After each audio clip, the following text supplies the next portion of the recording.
দোয়া শব্দটির অর্থ হলো ডাকা বা আহ্বান করা অথবা চাওয়া বা প্রার্থনা করা। মানুষ অপূর্ণাঙ্গ আর আল্লাহ হলেন পূর্ণ। যার সব দিক থেকে পূর্ণতা থাকে তার কোনো কিছু প্রার্থনা করা লাগে না। আর মানুষ যেহেতু অপূর্ণ, তাই তার নিজের প্রয়োজনে অন্যের দ্বারস্থ হতে হয়।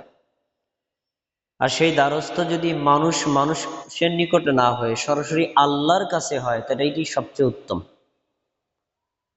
এই যে আল্লাহর কাছে চাওয়ার যে ব্যবস্থাপনা, এটাকে বলা হয় দোয়া। আল্লাহ রাব্বুল আলামিন মানুষকে সৃষ্টি করেছেন ইবাদত করার জন্য। সূরা জারিয়াতের ৫৬ নম্বর আয়াতে আল্লাহ বলছেন, ওমা খালাকাতুল জিন্না ওয়াল ইনসা ইল্লা লিয়াবুদুন। আমি মানুষকে সৃষ্টি করেছি আমার ইবাদত করার জন্য। তাহলে মানুষ সৃষ্টির লক্ষ্য আল্লাহর ইবাদত করা। ইবাদতের প্রয়োজনে আমরা খাবার খাই, গোসল করি, পরিপাটি থাকি, পরিবার জীবনযাপন করি, দুনিয়াবি উপার্জন করি। এটা হলো ইবাদতের প্রয়োজনীয় উপকরণ। মূল লক্ষ্য আল্লাহর ইবাদত। এখন প্রশ্ন হলো, ইবাদত কাকে বলে? ইবাদত করার আগে তো আপনাকে জানতে হবে ইবাদতের সংজ্ঞাটা কি। আল্লাহর ইবাদত করার আগে আপনাকে বুঝতে হবে ইবাদত কাকে বলে। ইবাদতের সংজ্ঞায় আমরা বিভিন্নভাবে দিতে পারি, কিন্তু একটা হাদিসে সরাসরি দোয়াকেই ইবাদত বলা হয়েছে। সুনানে আবু দাউদের নোমান ইবনে বাশীর রাদিয়াল্লাহু আনহু বলেন, রাসূলুল্লাহ সাল্লাল্লাহু আলাইহি ওয়াসাল্লাম বলেছেন, ইন্নাদ দুআ হুয়াল ইবাদাহ। দোয়া নিজেই একটা ইবাদত। যে ইবাদতের জন্য আল্লাহ সৃষ্টি করেছেন, সেই ইবাদতের অপর নাম হলো দোয়া, মানে আল্লাহর কাছে চাওয়া, আল্লাহর কাছে প্রার্থনা করা। কিন্তু মানুষের মধ্যে দোয়ার প্রবণতা খুবই কম। মানুষ আল্লাহর কাছে প্রার্থনা করে না। আবার কেউ যদি করে, কয়েকদিন করার পরে নিষ্ফল পেলে তারপরে সে পীরের দরগায়, বুজুর্গের দরগায় দৌড় মারে, সে হতাশ হয়ে যায়। এটা মানুষের প্রবণতা। অথচ আল্লাহ রাব্বুল আলামিন নিজে কোরআন মাজিদে দোয়া করতে আদেশ করেছেন। দোয়া করলে দোয়ার ফলাফল কি হবে তার বর্ণনা করেছেন। পূর্ববর্তী নবী এবং রাসূল বা নেককার ব্যক্তিবর্গ আল্লাহর কাছে দোয়ার মাধ্যমে ফলাফল কিভাবে পেয়েছেন তার বর্ণনা তিনি উল্লেখ করেছেন। আসুন আমরা কয়েকটা বর্ণনা এখান থেকে শুনি, তাহলে বুঝতে পারবো ইসলামী শরিয়াতে, মানে আল্লাহ কর্তৃক, কোরআন কর্তৃক দোয়ার গুরুত্ব কত বেশি। একটি দৃষ্টান্ত আল্লাহ তাআলা দিয়েছেন সূরা আলে ইমরানের ৩৮ নম্বর আয়াতে। আয়াতটি বোঝার আগে ছোট্ট একটা ঘটনা বুঝতে হবে। ঈসা আলাইহিস সালামের মায়ের নাম মারিয়াম আলাইহিস সালাম। মারিয়াম আলাইহিস সালাম ছিলেন, মারিয়াম আলাইহিস সালামের খালু ছিলেন জাকারিয়া আলাইহিস সালাম। তিনি ছিলেন নবী। মারিয়াম আলাইহিস সালামের বাবা এবং মা, তারা সন্তান পাওয়ার আগে আল্লাহর কাছে মানত করেছিলেন যে সন্তান পাবেন বাইতুল মুকাদ্দাসের খেদমতে দিবেন। সন্তান জন্ম নেওয়ার পরে দেখলেন একজন মেয়ে সন্তান জন্ম নিছে। তখন মারিয়াম আলাইহিস সালামের মা বলছে, হায় আল্লাহ, আমি যদি কন্যা সন্তান জন্ম দিলাম, তো এই কন্যা সন্তান মসজিদের খেদমত করবে কিভাবে? ছেলে হলে করা যেত। তখন আল্লাহ তাআলা বলেছিলেন যে কিছু নারী পুরুষের মতো না, মানে পুরুষদের চাইতেও উত্তম। এই মারিয়াম আলাইহিস সালামকে তাদের মানত মোতাবেক বাইতুল মুকাদ্দাসের খেদমতে দিলেন। মারিয়াম আলাইহিস সালাতু ওয়াস সালাম মসজিদের পরিষ্কার পরিচ্ছন্ন রাখা, মসজিদে আল্লাহর ইবাদত করা, নিয়মিত মসজিদে যাতায়াত করা, একটা পর্যায়ে তার জন্য মসজিদের সাইডে আলাদা একটা কক্ষই করে দেওয়া হয়েছে নিরাপত্তার স্বার্থে। এই মারিয়াম আলাইহিস সালাম এর খালু জাকারিয়া আলাইহিস সালাম ছিলেন ওই বাইতুল মুকাদ্দাস মসজিদের ইমাম এবং খতিব। তিনি একদিন মারিয়ামের কক্ষে গেলেন। মারিয়ামের কক্ষে গিয়ে দেখলেন মারিয়ামের রুমের ভিতরে কিছু ফল আছে, এমন ফল যা বর্তমান পৃথিবীতে কোথাও নেই। বেমৌসুমী ফল, মানে কিছু ফল আছে শীতকালে থাকে গরমকালে থাকে না, আর কিছু ফল আছে গরমকালে থাকে শীতকালে থাকে না। তো ওনার কাছে এমন ফল যে ফল বর্তমানে তো কোথাও নাই। তখন জাকারিয়া আলাইহিস সালাম মারিয়ামকে জিজ্ঞেস করলেন, আন্না লাকি হাযা, মারিয়াম এগুলো তোমার কাছে কোথা থেকে আসলো? এই ফল তো বর্তমানে কোথাও পাওয়া যায় না। তখন মারিয়াম আলাইহিস সালাম বললেন, ওয়া মিন ইনদিল্লাহ, এটা আসছে কোথা থেকে? আল্লাহর পক্ষ থেকে। কথাটা ভালো করে বুঝতে হবে, ঘটনা চমৎকার। এই কথা শোনার সঙ্গে সঙ্গে জাকারিয়া আলাইহিস সালামের মনে একটা চক্কর লাগলো। কি চক্কর? মারিয়ামকে যদি আল্লাহ বেমৌসুমী ফল খাওয়াতে পারে, মানে বর্তমানে যে ফল হয় না এই ফল খাওয়াইতে পারে, তা যে লোকটা নিঃসন্তান আল্লাহ তাকে সন্তানও দিতে পারে। জাকারিয়া আলাইহিস সালামের কোনো সন্তান হয়নি, প্রায় বার্ধক্য বয়স। তখন তিনি সাথে সাথে আল্লাহর কাছে দোয়া করছেন, ক্বালা রাব্বি হাবলি মিন লাদুনকা যুররিয়াতান তাইয়্যিবা ইন্নাকা সামিউদ দুআ। তিনি বললেন, হে আমার রব, আপনি আমার বংশে একজন সন্তান দান করুন, নেককার সন্তান। এই দোয়াটা এখন করার কারণ কি? ফল দেখে বুঝতে পারছেন যে আল্লাহ মারিয়ামকে বেমৌসুমী ফল খাওয়াতে পারে, ওই আল্লাহ আমাকে বার্ধক্য বয়সেও নিঃসন্তান থাকা অবস্থায়ও সন্তান দিতে পারে। তখন তিনি সাথে সাথে কার কাছে সন্তান চাইছেন? আল্লাহর কাছে। এখান থেকে একটা শিক্ষা, জাকারিয়া আলাইহিস সালাম একজন নবী। 40 বছরের আগে কেউ নবী হয় না, তাহলে 40 বছর হয়ে গেছে, সন্তান নাই। নবী হওয়ার পরেও তিনি বার্ধক্য বয়স অবস্থায় চলছে, দ্বীনের দাওয়াত দিচ্ছেন, একজন আল্লাহর নবী, কিন্তু সন্তান হয় না। একটা দিনের জন্য কোনো মাজারে, কবরে, ব্যক্তির কাছে, বুজুর্গের কাছে, স্থানীয় কারো কাছে চাই নেই, জানে সন্তান আল্লাহ ছাড়া কেউ দিতে পারে না। এর আগে কি চায় নাই? চাইছে, কিন্তু এখন এমন একটা প্রেক্ষাপট আল্লাহর কাছে সামনে নিয়ে চাইছে, আল্লাহ ফিরিয়ে দিতে পারে নাই। কেন? আল্লাহ তুমি দিতে পারো প্রমাণ, মারিয়ামকে কিভাবে তুমি এই ফলটা খাওয়াইতে পারলা, তাহলে তুমি আল্লাহ দিতে পারো, এই জন্য তোমার কাছে চাইলাম। ইন্নাকা সামিউদ দুআ, আল্লাহ তুমি দোয়া শ্রবণকারী, তুমি দোয়া কবুলকারী। এই দোয়া করার পরে আল্লাহ তাআলা জিবরাইলকে পাঠিয়ে দিলেন জাকারিয়ার কাছে, যাও, ইন্নী নুবাশশিরুকা বিগুলামিন ইয়াহইয়া, হে জাকারিয়া, সন্তান চাইছো না? এখনই নগদ সুসংবাদ, তোমাকে একটা সন্তান দিব, তার নাম ইয়াহইয়া। সুবহানাল্লাহ। আমি ঘটনা বলার কারণ কি?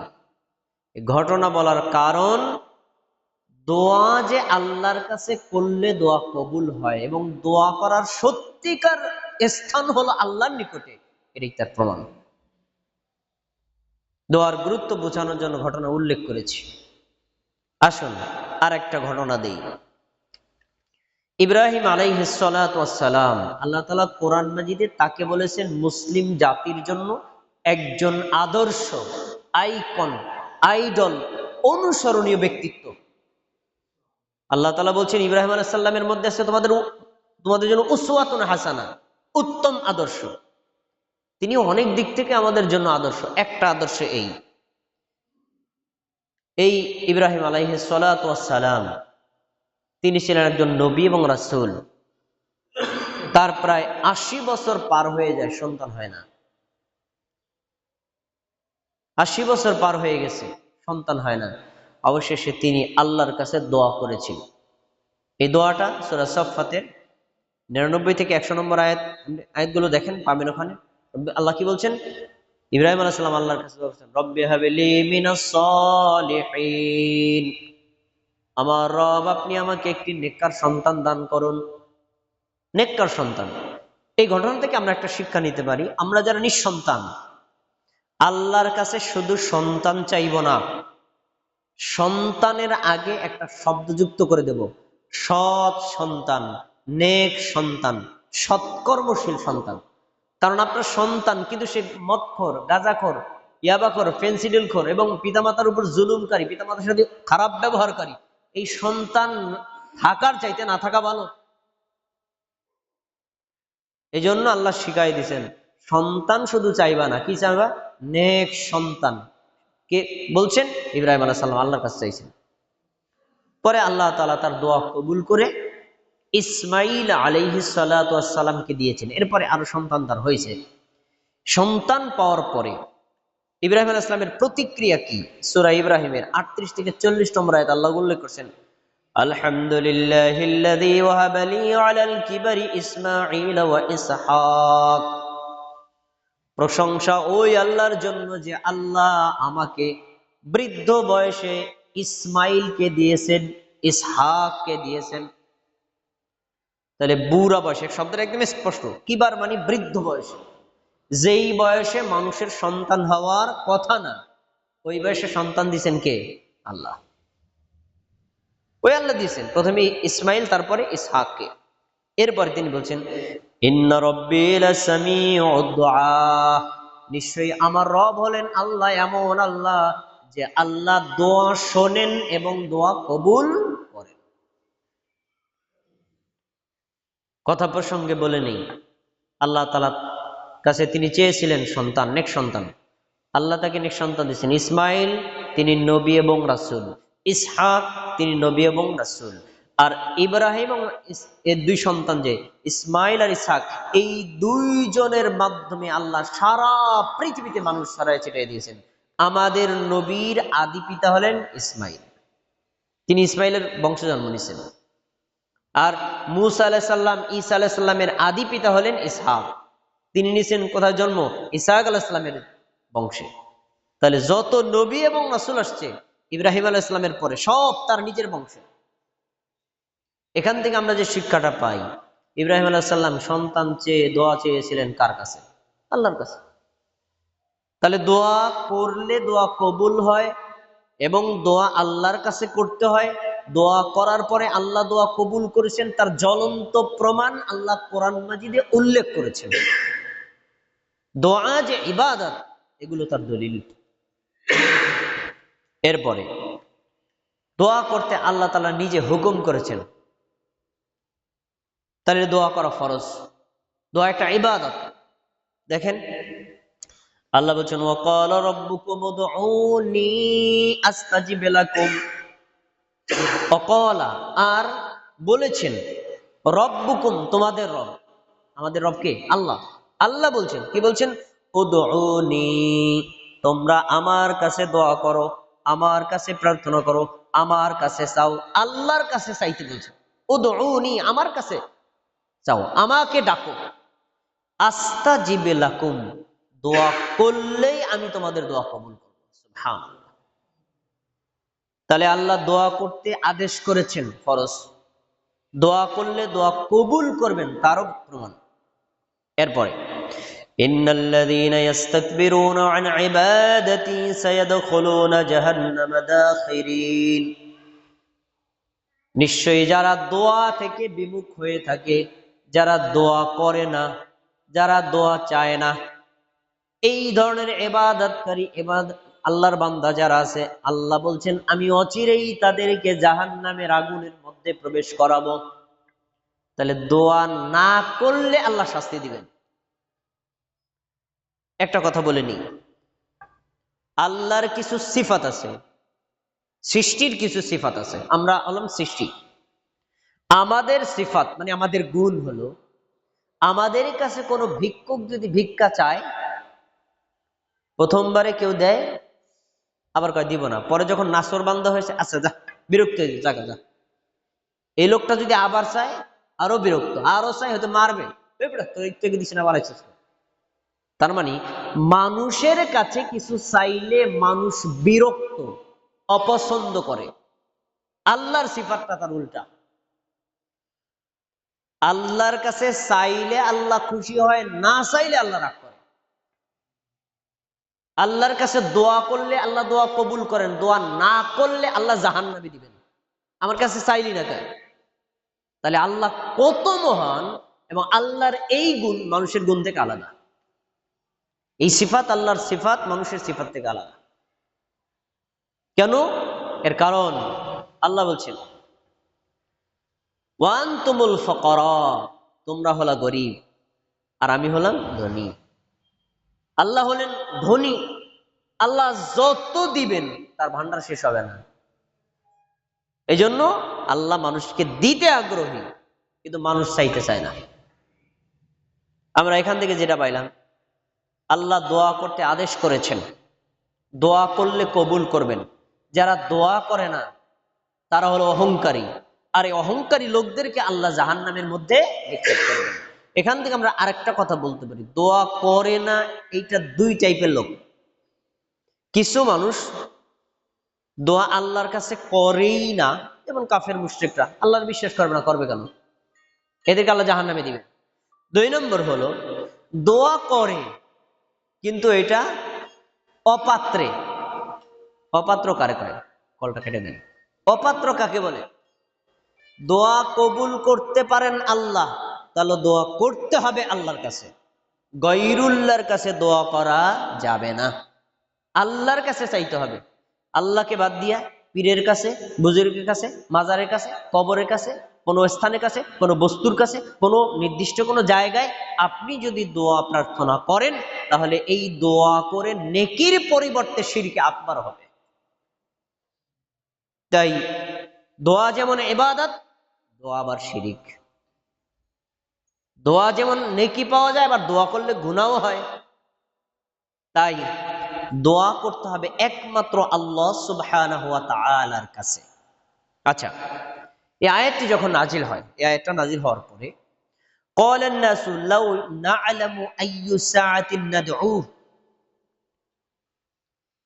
সাহাবীরা বলছেন আল্লাহ রাসূল, আপনি তো আয়াতটা আমাকে বললেন, আপনি তো আয়াতটা আল্লাহর পক্ষ থেকে আমাকে বললেন যে আল্লাহ দোয়া করতে বলছেন, দোয়া করলে দোয়া কবুল হয়।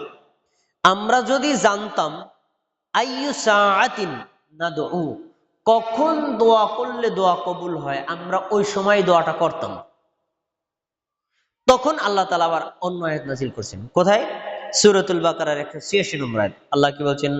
ওয়া ইযা সাআলাকা ইবাদি আন্নী ফাইন্নী করিব। চমৎকার শিক্ষা আছে আয়াতটা থেকে। আমার বান্দা যখন আমাকে আমার ব্যাপারে জিজ্ঞেস করে, খেয়াল করে শোনেন, ওয়া ইযা সাআলাকা, আপনার কাছে, নবীকে বলেছেন, আপনার কাছে যখন আমার বান্দারা আমার সম্পর্কে জিজ্ঞেস করে, তখন বলবেন ফাইন্নী করিব, আমি নিকটেই আছি, আমি কাছেই আছি। আয়াত থেকে একটা চমৎকার শিক্ষা। কোরআনে এই ধরনের অনেকগুলো আয়াত আছে। তারা যখন চন্দ্র সম্পর্কে জিজ্ঞেস করে, আপনি বলুন, সাতটা হলো সময় নির্ধারণের জন্য। দেখেন শব্দটা কি? আপনি বলুন, মাঝখানে আপনি বলুন এই শব্দটা আছে, কুল, আপনি বলুন। তার মানে চাঁদের আসল রহস্য জানতে গেলে আল্লাহ রাসূলের মাধ্যম লাগে। তারপরে তারা যখন কিয়ামত সম্পর্কে জিজ্ঞেস করে, তখন আপনি বলুন, তার মানে কিয়ামতের সম্পর্কে জানতে গেলে আপনার মাধ্যম লাগবে।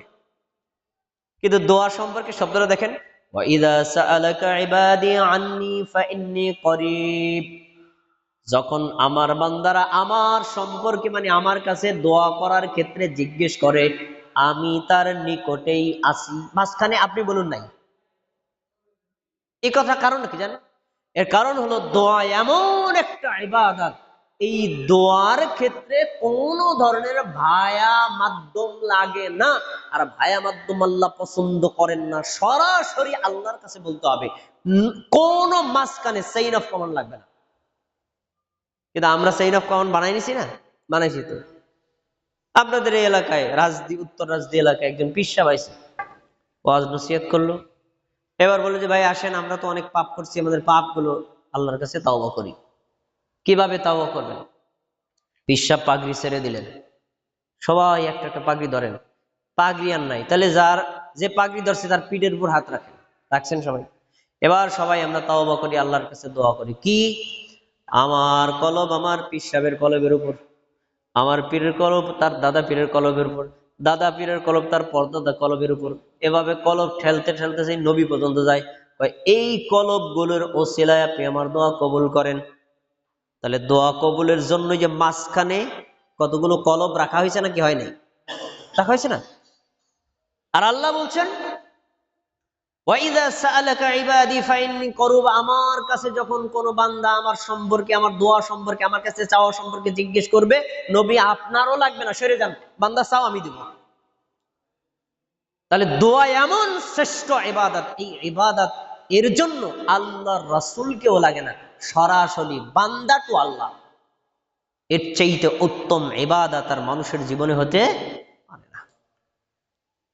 আর এই দোয়া কেন্দ্রিক মানুষের শিরকটা বেশি। আরে আমার দোয়া কবুল হবে না, না হবে, পিসাবে দিয়ে করাই, এরকম আমাদের চিন্তাধারা, তাই তো? তারপরে কয় আল্লাহ আমার দোয়া কবুল করেন, আমি তো গুনাহগার বান্দা। এখানে 10 জন আছে, তার ভিতরে যে যার হাতটা পছন্দ হয় তার হাতের ওসিলায় শিরকি দোয়া। কোনো মাধ্যম লাগে না, সরাসরি আল্লাহর কাছে দোয়া করতে হবে, অন্য কাউকে ভায়া মাধ্যম হিসেবে রাখা যাবে না। তবে একটা জিনিস লাগবে, সেই জিনিসটা হলো আপনি যখন দোয়াটা করবেন এই দোয়ার পদ্ধতিটা নবীর হতে হবে। দোয়া করার জন্য নবীকে লাগবে, কিন্তু দোয়াটা করবেন নবীর তরিকা লাগবে। তার তরিকার বাইরে ভিন্ন কোনো অ্যাঙ্গেলে দোয়া করলে দোয়া হবে না, দোয়া কবুল হবে না। আল্লাহ তাআলা এই দোয়ার ফলাফল আপনাকে দিবেন না। দোয়া যেহেতু ইবাদত, ইবাদত করতে হবে নবী মুহাম্মদ সাল্লাল্লাহু আলাইহি ওয়াসাল্লামের দেখানো সিস্টেমে। ভাইরা আমার, একজন গ্রামের লোক এসে বলল, ইয়া রাসূলুল্লাহ, আমি আয়াতটা শেষ করে দিই। আয়াতটা কি বলছে দেখেন, ফাইন্নী করিবুন উজিবু দাওয়াতাদ দাঈ। আল্লাহ বলছেন আমার বান্দারা আমার সম্পর্কে জিজ্ঞেস করছে, তাহলে আমি তার নিকটে আছি, আমি তার দোয়া কবুল করি। যখন সে দোয়া করে তখনই ডাকে সাড়া দিই। শব্দটা কি? যখনই সে ডাকে তখনই ডাকে সাড়া দিই, যখনই সে দোয়া করে তখনই আমি কবুল করি। এর বলছেন ইদা দাআনি ফালিয়াস্তাজিবু লি, তারা যেন আমার কাছেই দোয়া করে। আরো জোর দিয়ে বলছেন ওয়ালিউমিনু বি, তারা যেন আমার উপরে ঈমান আনে। আমি যে দোয়া কবুল করা লোক, এটা আমাকে যেন বিশ্বাস করে। এরপরে লাআল্লাহুম ইয়ারশুদুন, তাহলে তারা কল্যাণ পাবে, তারা হেদায়েত পাবে। আচ্ছা, এবার দেখেন আন্না আরাবিন ক্বালা ইয়া রাসূলুল্লাহ, একজন গ্রামের মানুষ আমাদের নবীকে জিজ্ঞেস করছে যে আকরিবুন রব্বুনা, হে আল্লাহর রাসূল, আমাদের রব কি আমাদের কাছাকাছি থাকে? হ্যাঁ, তখন ফানুনাজি, আমরা যদি আস্তে কথা বলি আল্লাহ কি শোনে? জিজ্ঞেস করছে। আম বাঈদুন ফানুনাদি, আল্লাহ তাআলা কি দূরে থাকে? আমরা যদি ডাকি তাহলে তার হালাত কি? ফাসাকাতান নবিয়্যু সাল্লাল্লাহু আলাইহি ওয়াসাল্লাম, ওই সময়তে আল্লাহ নবী একটু চুপ থাকছেন, মানে উত্তরটা তিনি নিজে দেবেন না, ওহী থেকে দিবেন। ওই সময় আল্লাহ তাআলা এই আয়াত নাযিল করেন, ওয়া ইযা সাআলাকা ইবাদি ফাইন্নী করিব। ওই গ্রামের লোক তোমাকে জিজ্ঞেস করছে না আল্লাহ আমার কাছে না দূরে, আসতে বললে কি শোনে না? দূরে উচ্চ স্বরে বলা লাগবে না কি? তুমি এই আয়াতটা তার উপরে শোনায় দাও। আয়াতটা হলো আমার বান্দা যখন আমাকে স্মরণ করে, আমাকে ডাকে, আমি তার কাছেই আছি, যখনই ডাক দেয় তখনই ডাকে সাড়া দিই, যখনই দোয়া করে তখনই দোয়া কবুল করি। সুবহানাল্লাহ। আচ্ছা,